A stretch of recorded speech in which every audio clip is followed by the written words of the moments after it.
Usually मैं जहाँ भी जाता हूँ वहाँ पे मैं अपना इंट्रोडक्शन देता हूँ सभी को, मैं अपना नाम बताता हूँ। लेकिन थोड़ी देर पहले जब जब आपने वो जो ऑडियो विजुअल देखा उससे तो आप समझ ही चुके होंगे कि मेरा नाम प्रथमेश सिन्हा है और मैं 13 साल का हूँ। मेरा जन्म 15 जनवरी 2011 को एक आम बच्चे की तरह हुआ, पर भगवान के पास मेरे लिए कुछ खास प्लान्स थे। तो 1 साल तक सब कुछ ठीक चलता है, लेकिन उसके बाद मेरे पेरेंट्स कुछ अनयूजुअल नोटिस करते हैं। डॉक्टर से चेकअप कराने के बाद ये पता चलता है कि मुझे क्रैनियोफैरिंजियोमा ब्रेन ट्यूमर हो गया है, जो कि एकदम मेरी ऑप्टिक काइस्मा के ऊपर हो गया था, जिस वजह से ब्रेन में इमेजेस बनना बंद हो गए और मेरा विजन लॉस हो गया। तो यहाँ पे जितने भी डॉक्टर्स बैठे हैं, आप सभी को पता होगा कि ये जो क्रैनियोफैरिंजियोमा ब्रेन ट्यूमर है, ये बहुत ही ज़िद्दी टाइप का ब्रेन ट्यूमर है। बार बार ये रेकरेंस वाला ट्यूमर है, बार बार आ जाता है। तो सब कुछ अच्छा चल रहा था, लेकिन मेरी लाइफ में एक ट्विस्ट आता है, एक टर्निंग पॉइंट आता है। एक प्री कोरोना शॉक की तरह 2019 में पता चलता है हमें कि वापस ये ब्रेन ट्यूमर का रेकरेंस हो गया है और इसे एक सर्जरी के थ्रू रिमूव किया जाता है CMC वेल्लोर में। उसके बाद रेडिएशन लेने मैं रूबी हॉल में आता हूँ। तो रूबी हॉल में मैं 2019 से जुड़ा, उसमें मैं आज तक रूबी हॉल वालों ने मुझे इतना प्यार दिया, उसके लिए मैं रूबी हॉल की पूरी टीम को बहुत बहुत धन्यवाद देना चाहूँगा।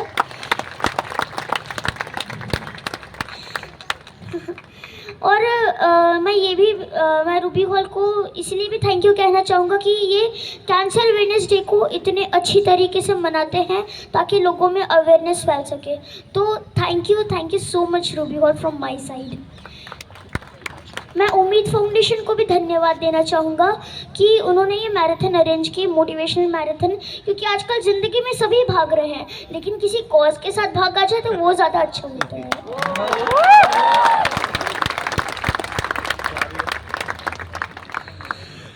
आज हम सभी यहाँ पर एकत्रित हुए हैं इसके एक मकसद से। आज है 4 फरवरी, जिसे हम वर्ल्ड कैंसर अवेयरनेस डे के रूप में मनाते हैं, लेकिन ये सिर्फ एक डेट नहीं है कैलेंडर का, ये डेट है चेंजेस लाने का, अवेयरनेस फैलाने का, साथ आने का और इस बीमारी से लड़ के इसे हराने का। और मेरे हिसाब से मेरे लिए जो गैप्स का मतलब होता है वो होता है बैरियर्स और इनइक्वालिटीज़ जो कैंसर के ट्रीटमेंट डायग्नोसिस में आते हैं।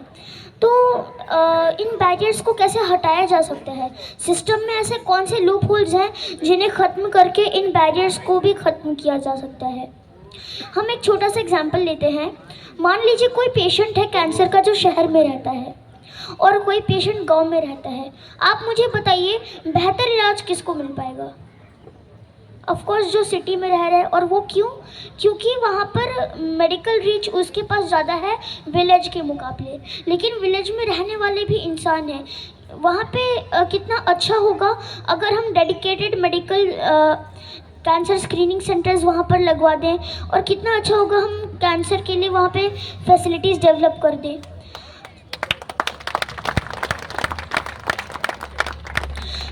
एक और फाइनेंशियल कंडीशन, ये भी एक बहुत बड़ी बाधा बनती है कैंसर के ट्रीटमेंट और डायग्नोसिस में। तो बहुत साउंड है, और वही कोई ऐसा है जिसकी फाइनेंशियल कंडीशन उतनी कुछ खास नहीं है। बेहतर ट्रीटमेंट उसी को मिल पाता है जिसकी फाइनेंशियल कंडीशन अच्छी है। मुझे आप ये बताइए, जब बीमारी जो है पैसा या फिर जोग्राफिकल रीजन देखकर नहीं आती, तो ट्रीटमेंट क्यों इन दोनों चीज़ों का मोहताज हो जाता है? हमें एक ऐसा सिस्टम तैयार करना चाहिए, ऐसा ट्रीटमेंट देना चाहिए कि सभी को इक्वल और एक तरह का ट्रीटमेंट मिल पाए, गांव शहर या अमीर गरीब में अंतर ना हो पाए। और ये जो कैंपेन्स होते हैं इसका कोई ना कोई असर गवर्नमेंट पे भी ज़रूर नज़र आता है। इस साल के एंट्रीम बजट में हमारी माननीय फाइनेंस मिनिस्टर श्री निर्मला सीतारमण जी ने अनाउंस किया कि सर्वाइकल कैंसर और उसके वैक्सीनेशन को लेकर एक खास कैंपेन चलाया जाएगा। इसमें मैं एक चीज़ और मेंशन करना चाहूँगा, रूबी हॉल हॉस्पिटल जिसमें पिछले ही साल महाराष्ट्र के सबसे पहले साइबर नाइफ रेडिएशन मशीन का उद्घाटन होता है। और सबसे अच्छी बात उसमें यह है कि वहाँ पर बच्चों का फ्री इलाज किया जाएगा। तो रूबी हॉल को once again thank you so much from my side, from everyone, कि उन्होंने बच्चों के ट्रीटमेंट को लेकर ये कदम उठाया है। आप ऐसे ही नोबल कॉजेज करते रहिए रूबी हॉल। हमें बस साथ आने की ज़रूरत है, और अगर हम साथ आ जाएं और मिलकर इस बीमारी से लड़ें तो इस बीमारी को हराना और आसान हो जाएगा। इसी से रिलेटेड एक छोटी सी कहानी मैं आप सभी के साथ साझा करना चाहूँगा। एक बार एक पक्षी था जो अपनी चोंच से समुद्र का पानी निकाल के बाहर फेंक रही थी। तो दूसरी पक्षी आती है और पूछती है तुम क्या कर रही हो? तो बोलता है इसने मेरे बच्चे को निगल लिया, अब मैं इसको छोड़ूंगी नहीं, इसको सुखा के रहूंगी समुद्र को। तो वो पक्षी बोलता है कि तुम इतनी छोटी सी हो, तुम्हारी पूरी ज़िंदगी ख़त्म हो जाएगी, तुम इस समुद्र को नहीं सुखा पाओगी। तो वो पक्षी बोलते हैं कि देना है तो साथ दो, सलाह नहीं। ऐसे ही बहुत सारे पक्षी वहाँ पर आते रहते हैं और सभी एक दूसरे को यही कहते हैं, देना है तो साथ दो, सलाह नहीं। ये देखकर पक्षीराज गरुड़ सोचते हैं कि हाँ, बात तो ये सही कह रही है, मुझे भी इसका साथ देना चाहिए। तो विष्णु भगवान बोलते हैं अगर तुम चले जाओगे तो मेरा काम कैसे चलेगा? वैसे भी तुम पक्षी चाह भी लो तो भी समुद्र को सुखा नहीं सकते, इतना बड़ा है समुद्र। तो फिर गरुड़ राज बोलते हैं, पक्षीराज गरुड़, कि हे प्रभु, देना है तो साथ दीजिए, सलाह नहीं। तो भगवान विष्णु भी सोचते हैं हाँ, ये बात तो सही कह रहा है। उसके बाद जब वो जाते हैं समुद्र को सुखाने के लिए गरुड़ के साथ, तो समुद्र देव देखते हैं कि विष्णु भगवान मुझे सुखाने आ रहे हैं, तो वो डर के खुद ही बाहर आके उस चिड़िया को उसका बच्चा लौटा देते हैं। तो कहने का यही मतलब है कि टुगेदर वी आर अनस्टॉपेबल। और यहाँ पे बहुत से डॉक्टर्स भी आए हुए हैं। डॉक्टर्स के लिए भी मैं कुछ कहना चाहूँगा कि मेरे हिसाब से डॉक्टर्स भगवान तो नहीं, पर भगवान से कम भी नहीं। आप लोगों को ट्रीटमेंट देते हैं, उनको हिम्मत देते हैं, उनको अच्छी सलाह देते हैं, और बाकी जो बच्ची कुची कसर रह जाती है वो हम जैसे मोटिवेशनल स्पीकर्स दे देते हैं। और यहाँ पर जितने भी फाइटर्स आए हुए हैं, मैं उनसे ये कहूँगा कि आप दो लोगों पर पूरा भरोसा कीजिए, क्योंकि कैंसर या ऐसी कोई डिजीज़ जब होती है तब हमारे हाथ में कुछ होता नहीं है सिवाय इलाज कराने के।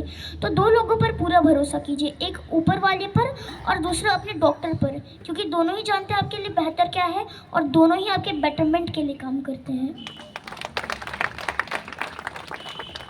इसी पर मैंने कुछ 4 लाइनें लिखी हैं जो मैं आप सभी के सामने प्रस्तुत करना चाहूँगा कि जीवन में लाखों परेशानियां आए, मुसीबतें लाखों हमें सताएं, घबराना नहीं है, एक उम्मीद की किरण थामकर बैठ जाना है, जब तक जीतते नहीं तब तक वहीं अड़ जाना है। जब हाथ में कुछ है ही नहीं तो किस बात का है गम, जब हाथ में कुछ है ही नहीं तो किस बात का है गम, जब तक ऊपर वाले की मर्जी तब तक दौड़ेंगे हम, आखिरकार जिंदगी भी है एक मैराथन।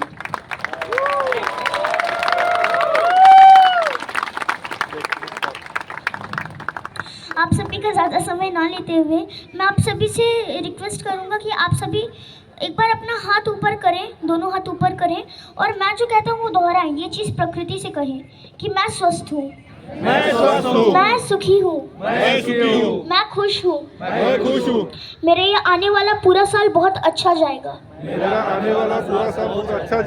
मुझे कोई परेशानी नहीं है। अंत में अपनी इन्हीं बातों के साथ मैं अपनी बात को समाप्त करना चाहूँगा। आप सभी ने मुझे बहुत ध्यान से सुना, बहुत धैर्य से सुना, आपका बहुत बहुत धन्यवाद, आपका बहुत बहुत आभार।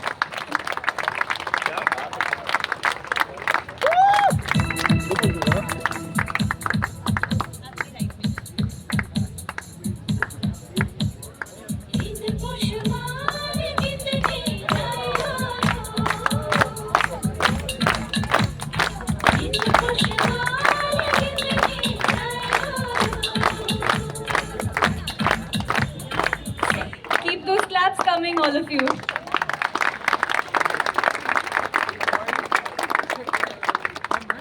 मतलब बच्चों में ये स्पेशल टैलेंट होता है ना, हम बड़े लोगों की बोलती बंद करने का, और ये काफ़ी अच्छा तरीका जानते हैं। Thank you so much Prathamesh, आपको मिलके बहुत ही अच्छा लग रहा है और बहुत ऊर्जा मिली है and I am very sure इसी एनर्जी के साथ हमारा पूरा साल बहुत अच्छा जाने वाला है।